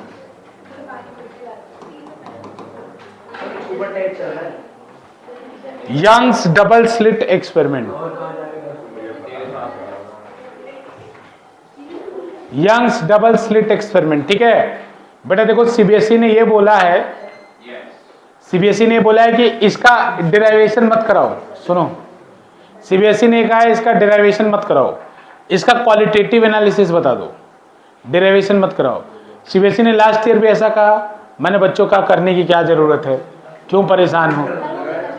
CBSE अपनी बात पे अड़िग रहता है, वो जो लिख देता है वो होता है। बेटा ऐसा क्वेश्चन पूछा था ना डेरिवेशन पे, जब पेपर मैंने देखा ना मेरा दिमाग खराब हो गया। कैसे कैसे बेकार से लोग सीबीएसई में बैठे हुए हैं। मतलब तुम लिखते क्यों कि क्वालिटेटिव एनालिसिस, लिख दो ना, टीचर तो पढ़ाई देगा। तो मैं विश्वास नहीं कर रहा, मैं पढ़ा रहा हूं। ठीक है, ध्यान से पढ़ना है, मैं कुछ नहीं कर सकता इस मामले में। बेटा इसका देखो, ये इनका एक एक्सपेरिमेंटल सेटअप है। बेटा इसमें लिखो इन YDSC, शॉर्ट में इनको YDSC कहते हैं बेटा। ये फिजिक्स का एक बहुत ही फेमस एक्सपेरिमेंट है, इसको शॉर्ट में YDSC कहते हैं। YDSE, in Young's double slit experiment. YDSC लिखो। इन YDSC we verify the interference. In YDSC we verify the interference in light. बेटा YDSC में हम इंटरफेरेंस लाइट के अंदर वेरीफाई करते हैं। अच्छा बेटा, अगर लाइट इंटरफेरेंस कर रही है तो इंटरफेरेंस कौन करता है? वेव। बेटा इंटरफेरेंस कौन करता है? वेव। तो अगर लाइट इंटरफेरेंस कर दे रही है तो लाइट क्या हो जाएगी? वेव। तो Young's double slit experiment light की कौन सी प्रॉपर्टी को कंफर्म करता है? वेव नेचर को। तो लिखो बेटा, which confirm the wave nature of light. Which confirm the wave nature of light. समझ आया बेटा ना? Interference is the phenomena which only occur in wave. बेटा अगर लाइट से इंटरफेरेंस हो रहा है, इट मींस लाइट क्या है? वेव है। तो बेटा इसी के बाद, इससे पहले तक लोग क्या मानते थे? इस एक्सपेरिमेंट के पहले तक लाइट पार्टिकल थी। इसी एक्सपेरिमेंट के बाद न्यूटन का तख्ता पलट हुआ था, न्यूटन की बात गलत हुई थी इसी एक्सपेरिमेंट के बाद। तो बहुत इंपॉर्टेंट एक्सपेरिमेंट है। अब एकदम शांति सुनेगा कोई, हर कोई शांति सुनेगा। ये डेरिवेशन जितने मिनट चलेगा, 5 मिनट चलेगा हार्डली, लेकिन ध्यान से सुनना है, केवल 5 मिनट चलेगा। देखो बेटा, इस डेरिवेशन में एक कार्डबोर्ड लेना है। कार्डबोर्ड लिया मैं, इसका देखो जैसे इस तरह से है, ये इस तरह से मेरा हाथ है। तो जब अगर सामने से आप देखोगे तो आपको 2 लाइन दिखाई पड़ेगी, लेकिन इस तरह से आप देखोगे तो एरिया भी दिखाई पड़ेगा। तो मैं अभी ये वाला डायग्राम बना रहा हूं जिसमें आपको लाइन बनाऊंगा, लेकिन आपको एज्यूम करना है कि एक कार्डबोर्ड है और एक स्क्रीन है, 2 एज्यूम करना है। ठीक है ना? तो बेटा एक कार्डबोर्ड लिया मैंने, एक कार्डबोर्ड लिया और इस तरह से इसके अंदर 2 स्लिट बनाए। बेटा 2 स्लिट बनाए। देखो स्लिट मतलब ऐसे करके बताया, कार्डबोर्ड को सामने से देखोगे तो सामने से देखने पे ये स्लिट ऐसे बना दिए मैंने, समझ रहे हो ना? ऐसे बना दिए। लेकिन साइड से देखूंगा तो ऐसा दिखाई पड़ेगा ना। 2 स्लिट बना दिए। स्लिट बनाने के बाद बेटा यहां पे एक स्क्रीन रख दिया, यहां पे एक स्क्रीन रख दिया। ये बेटा स्क्रीन हो गई, ये इसकी स्क्रीन हो गई, बिल्कुल पैरेलल में एक स्क्रीन रख दिया, एकदम पैरेलल में स्क्रीन रखा है। अब बेटा देखो, मैं यहां पे एक लाइट सोर्स लाऊंगा, लाइट सोर्स रखूंगा यहां पे, इसको एस बोल रहा हूं। यहां से ये बेटा, ये जब लाइट सोर्स इस कार्डबोर्ड के स्लिट से पास करेगी तो ये दो सोर्स की तरह काम करेगी। इस सोर्स का नाम S1 रख रहा हूं और इस सोर्स का नाम S2 रख रहा हूं। अब इसके बाद बेटा ये सामने वाले पॉइंट को आप ओरिजिन मान लो, ये O मेरा पॉइंट है, ओरिजिन। तो बेटा ये लाइट एक स्लिट से ऐसे जाएगी, तो मान लो किसी पॉइंट पे गिर रही है, हम किसी एक पॉइंट की स्टडी करना चाह रहे हैं, दूसरी लाइट इससे पास हुई होगी और फिर वो भी उसी पॉइंट पे कन्वर्ज हो रही होगी, तो वो बात अलग है बेटा। ऐसे बहुत सारे जगह पे कन्वर्जेंस हो रहा होगा, लेकिन बस हम एक पॉइंट पे स्टडी करना चाह रहे हैं कि इससे जो लाइट आ रही है उसका क्या इंपैक्ट पड़ रहा है और इससे जो लाइट आ रही है उसका क्या इंपैक्ट पड़ रहा है। एक पॉइंट पे हम स्टडी करना चाहते हैं। बोलोगे सर नीचे क्यों नहीं? हाँ, नीचे भी होगा, लेकिन एक का डिराइवेशन करेंगे सबका डिराइवेशन आ जाएगा, एक से ही प्रूफ हो जाएगा। तो हम एक पॉइंट पे ले रहे हैं। अब यहाँ कुछ क्वेश्चन है कि बेटा मैंने दो सोर्स अलग अलग क्यों नहीं लिए, एक ही सोर्स को दो पार्ट में क्यों डिवाइड किया? तो इसका आंसर मैं लास्ट क्लास में कर चुका हूं। लास्ट क्लास में बोला था बेटा, two independent sources can never be coherent, बताया था ना। मतलब मैं कितना भी प्रयास कर लूं, दो अलग अलग बल्ब लूंगा बेटा, उनकी फ्रीक्वेंसी सेम हो ही नहीं सकती। तो इससे अच्छा क्या है, एक ही बल्ब ले लो और उसी बल्ब की बीम को दो पार्ट में तोड़ दो। अब जो दो सोर्स बनेंगे उनकी फ्रीक्वेंसी सेम होगी, वो तो 100% श्योर होगी, क्योंकि बल्ब एक ही था। तो मुझे दो सोर्स चाहिए थे ना बेटा, तो दो सोर्स मैंने एक ही बल्ब से बना लिया। बात समझ रहे हो ना? ऐसा अरेंजमेंट इसीलिए किया गया ताकि बेटा आपको कौन सा वेव मिल सके, कोहेरेंट वेव मिल सके। अब यहां से जो वेव निकलेगी कैसे होगी, कोहेरेंट, ठीक है। तो बेटा अब हम कंडीशन निकालते हैं, जब ऐसा किया गया बेटा तो स्क्रीन पे कुछ ब्राइट पॉइंट मिले और स्क्रीन पे कुछ डार्क पॉइंट मिले। मैं डायग्राम भी आपको दिखा दूंगा।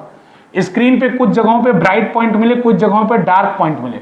मतलब यहां पे अगर सामने से देखो ना, ये स्क्रीन पे ऐसा दिखाई पड़ा, तो जहां जीरो बनाया हूं, जीरो पे एकदम ब्राइट दिखाई पड़ा, ब्राइट लाइन दिखाई पड़ी।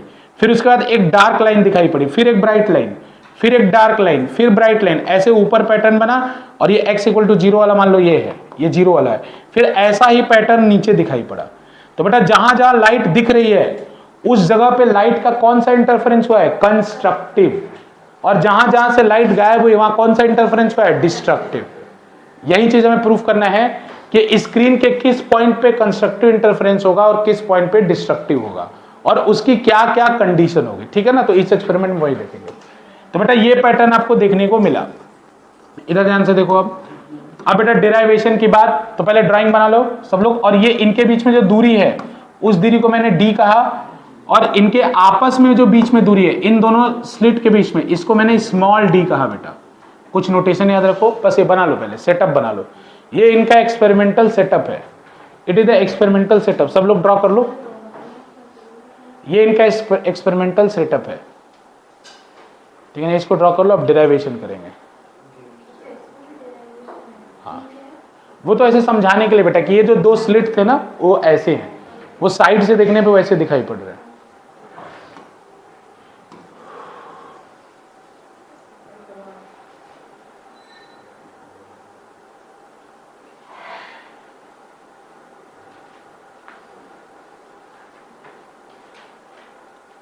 बेटे देखो, जिन बच्चों को भी कॉम्पिटिटिव एग्जाम देना है वो इसके डेराइवेशन पे खास ध्यान दे, क्योंकि इसके डेराइवेशन से क्वेश्चन काफी पुटअप होता है, ठीक है ना। तो ये बात याद रखना।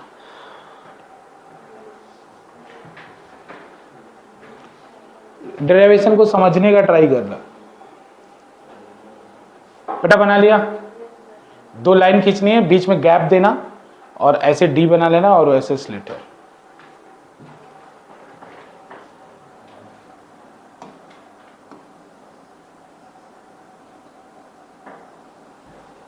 देखो बेटा इधर कर ले रहा हूं मैं थोड़ा सा, ठीक है। अब बेटे देखो, मैं एक दो ट्रायंगल यहां पे खींचूंगा, तो पहले एक ट्रायंगल खींचता हूं। इन दोनों में बड़ा कौन है, S2P की S1P? बड़ा कौन है इन दोनों में, S2P। तो बेटा मैं S2P माइनस S1P निकालूंगा। मैं क्या निकालने वाला हूं, मैं निकालने वाला हूं पाथ डिफरेंस। क्या निकालने वाला बेटा, पाथ डिफरेंस। तो पाथ डिफरेंस अगर निकल जाएगा तो फेज डिफरेंस निकल जाएगा, फेज डिफरेंस निकल जाएगा तो इंटेंसिटी निकल जाएगी। मेरा एम यही है। तो बेटा चलो मैं आपको सिखाता हूं पाथ डिफरेंस डेल्टा एक्स कैसे निकलेगा। सुनो, तो इस पॉइंट पे पाथ डिफरेंस होगा, ये समझना एक कॉन्सेप्ट है SS2 प्लस S2P, इस वाले रे का टोटल लेंथ हो गया, इस वाले रे का टोटल लेंथ को पहचानो, टोटल लेंथ कितना, पाथ लेंथ, पाथ डिफरेंस निकालना है, तो ये वाला टोटल पाथ निकालो, ये टोटल पाथ कितना, SS2 प्लस S2P, ये वाला टोटल पाथ निकालो कितना होगा, SS1 minus SS1 plus S1P। तो बेटा यहां माइनस लगाऊंगा और लिखूंगा SS1 प्लस S1P। हाँ, सीधा मैं क्या कर सकता था बेटा, देखो मोस्ट ऑफ द केसेस में SS2 is equals to SS1, most of the cases में ये बीच में रखा होता है, ये जो सोर्स है वो बीच में रखा होता है, जब बीच में रखेगा तो SS2 will be equal to SS1। लेकिन बोर्ड में क्वेश्चन आ चुका है जब ये दोनों इक्वल नहीं है और SS2 माइनस SS1 की वैल्यू गिवन है λ/4, ये क्वेश्चन बोर्ड में आ चुका है, इसीलिए मैंने स्टार्टिंग यहां से किया, नहीं तो मैं डायरेक्ट क्या बोलता कि पाथ डिफरेंस निकालना है, S2P माइनस S1P कर दो, लेकिन नहीं किया क्योंकि बोर्ड में क्वेश्चन आ चुका है। तो बेटा अब मैं जानबूझ के इसको दो सेगमेंट करूंगा, एक सेगमेंट हो गया SS2 माइनस SS1, मतलब स्लिट में एंटर करने से पहले कुछ डिफरेंस था क्या, और एक पार्ट हो गया बेटा प्लस S2P माइनस S1P। तो बेटा इन 90% केसेस या 95% केसेस, मैं फिर लिख रहा हूं इन जनरल, मैं अपने वर्ड पे याद रखना, इन जनरल क्या होगा, तो SS2 will be equal to SS1, तो बेटा आपका जो पाथ डिफरेंस बचेगा that will be S2P minus S1P। In general S2P minus S1P, समझ में आ रहा है ना बेटा। अगर मान लो कि SS2 माइनस SS1 दिया ही होता तो ऐड करते, जैसे क्वेश्चन में दिया था कि SS2 minus SS1 is lambda plus λ/4, तो आगे एक और λ/4 आ जाता, वैल्यू गिवन होगी वो डाल देंगे, उसको क्या दिक्कत है हमें, ठीक है। लेकिन अब मैं डेरिवेशन करा रहा हूं, फिर बता दूंगा कभी अगर चेंज होगा तो क्या करना वो मैं आपको बता दूंगा, ठीक है ना, इसमें घबराना नहीं वो। तो पहले आपको मकसद क्लियर हुआ, इस एक्सपेरिमेंट से हमें मकसद क्या है, हमारा मकसद है पाथ डिफरेंस कैलकुलेट करना। जब मकसद क्लियर हो गया, पाथ डिफरेंस आ जाएगा तो कंडीशन भी निकल जाएगी। तो पहले मकसद क्लियर करो अपना, एम बेटा। चलो अब इधर ध्यान दो, ट्रायंगल वैंगल में आप लोग मारते बेटा, वो नोट कर लिया ना, वो अरे वो नोट कर लिया ना, वो उधर का नोट कर लिया ना, क्योंकि मुझे वो स्पेस चाहिए, मैं खाली करूंगा उधर मैं क्लियर करूंगा, मुझे स्पेस चाहिए वो वाला। अब देखो बेटा, ऐसा करने के लिए S2P माइनस S1P निकालने के लिए मुझे कुछ कंस्ट्रक्शन करना पड़ेगा, तो करते हैं। यहां से एक सीधा लाइन ऐसे खींच लो, सीधा, और यहां से भी एक सीधा लाइन ऐसे खींच लो, इस पॉइंट का नाम M दे दो और इस पॉइंट का नाम N, और ये वाला पॉइंट O है ही, दे दिया नाम। एक पॉइंट का नाम SS1 के सामने से एक लाइन खींच लो, SS2 के सामने से एक लाइन खींच लो, इसका नाम बेटा, इन दोनों पॉइंट का नाम M और N दे दो, दे दिया M और N। अब देखो बेटा, अब ट्रायंगल सेलेक्ट करते हैं पहले S2P निकालने के लिए, तो ट्रायंगल, फ्रॉम ट्रायंगल, ऊपर से शुरू करो, ये सब हटा रहा हूं, लिख लिया था ना ये सब ऊपर वाला, हाँ तो ऊपर वाला हटा रहा हूं मैं ये पूरा।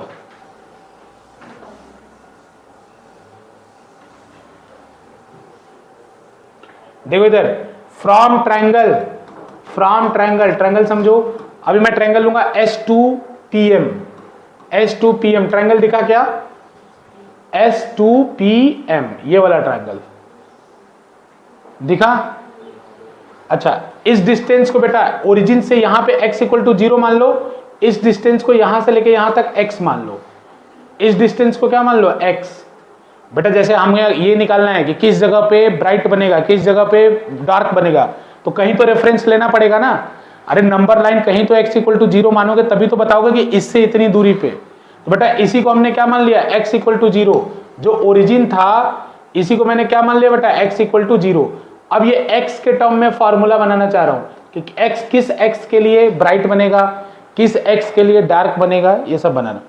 तो बेटा देखो डायरेक्ट इन ट्रायंगल S2PM, बेटा S2P का पाइथागोरस थ्योरम, S2P का square will be equal to hypotenuse S2PM, बेटा ये 90 डिग्री है, तो S2P का स्क्वायर, इसका square will be equal to बेटा इसका स्क्वायर प्लस, इधर ध्यान से इधर ध्यान दो बेटा, मैं क्या कर रहा हूं, ट्रायंगल पहले दिखा सबको, ट्रायंगल कौन सा था, S2PM, ये ट्रायंगल दिखा, दिख गया बेटा। ये पाइथागोरस थ्योरम से हाइपोटेनस हुआ, हाइपोटेनस क्या हुआ? S2P, हाइपोटेनस S2P हुआ बेटा। ये वाला लेंथ D हो गया, अरे ये D हो गया ना, D क्या है? स्क्रीन और उसके बीच में लेंथ हो गया, तो ये हो गया S2P, ये हो गया D बेटा। M से लेके P तक का डिस्टेंस हमें निकालना है, कहां से कहां तक निकालना है? M से लेके P का, तो ये वाला डिस्टेंस अगर टोटल D है, ध्यान से, ये वाला डिस्टेंस अगर टोटल D है तो ये D/2 होगा,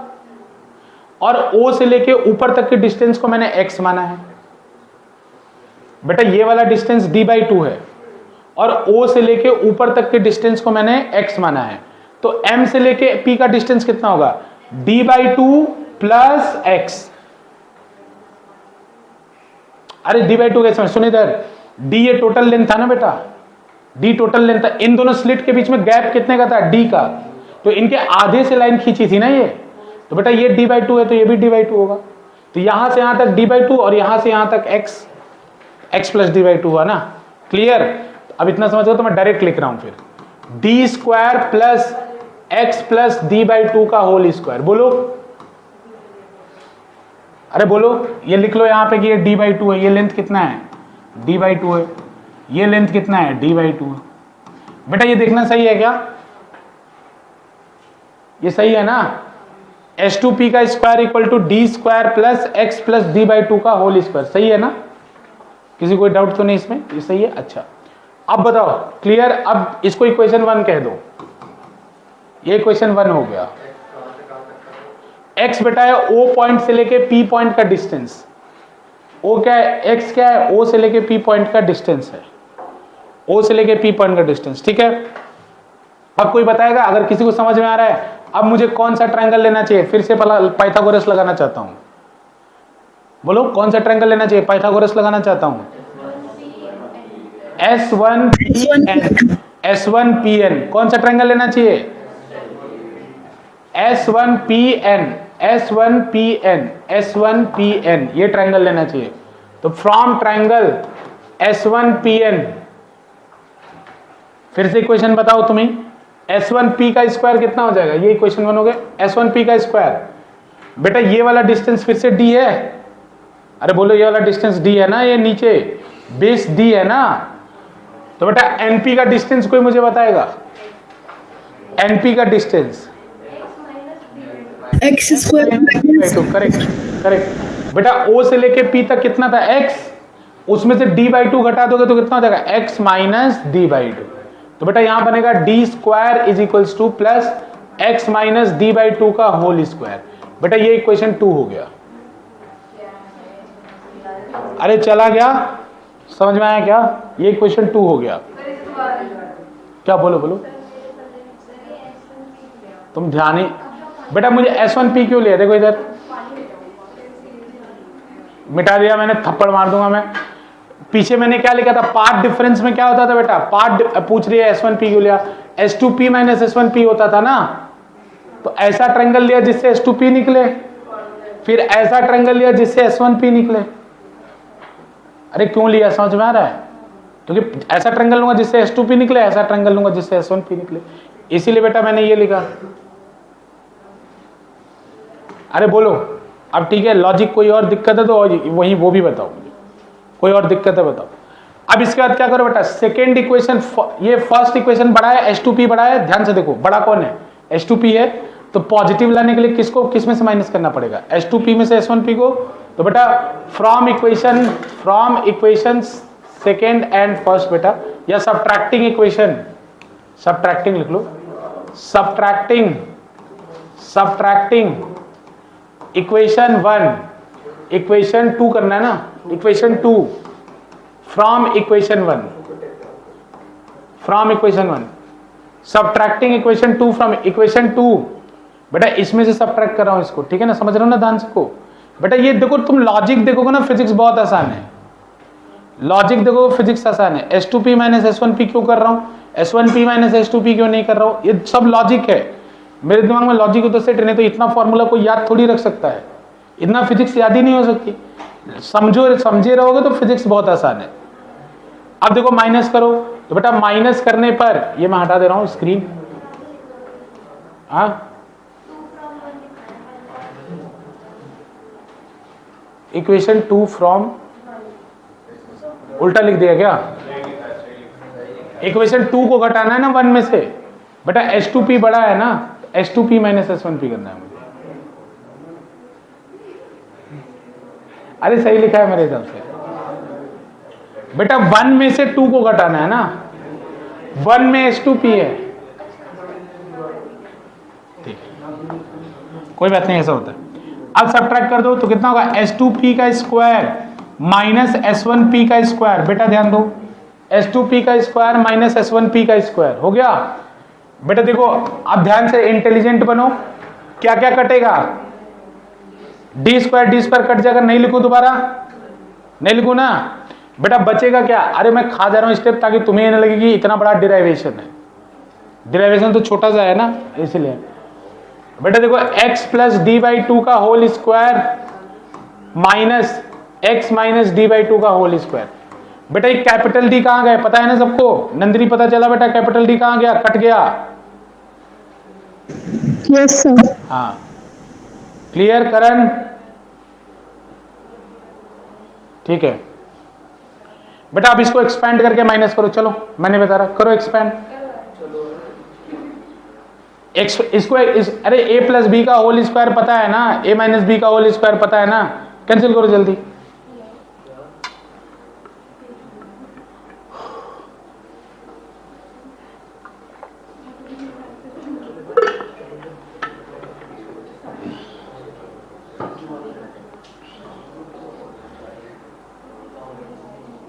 आ गया,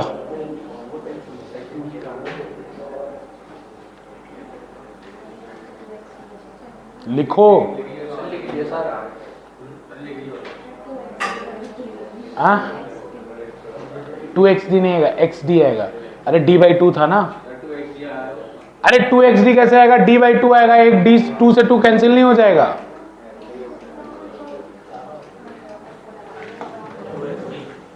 अरे भगवान, देखो इधर ध्यान से बेटा, x square plus D square by 4 minus x D, sorry plus x D.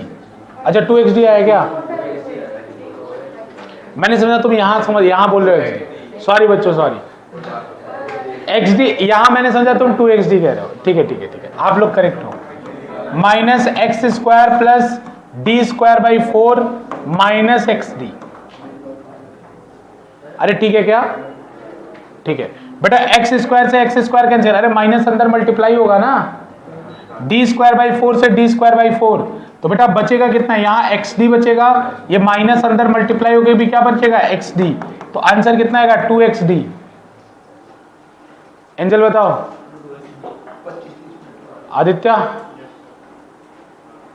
Nandini बताना बेटा, ये समझ में आ रहा है ना कैसे किया, माइनस अंदर जाके कैंसिल आउट हो जाएगा, सोच लो। हाँ ठीक है, नंदिनी नहीं समझ में आया, बोलो बेटा। सर नहीं समझ आया। ये समझ में आया, देखो बेटा,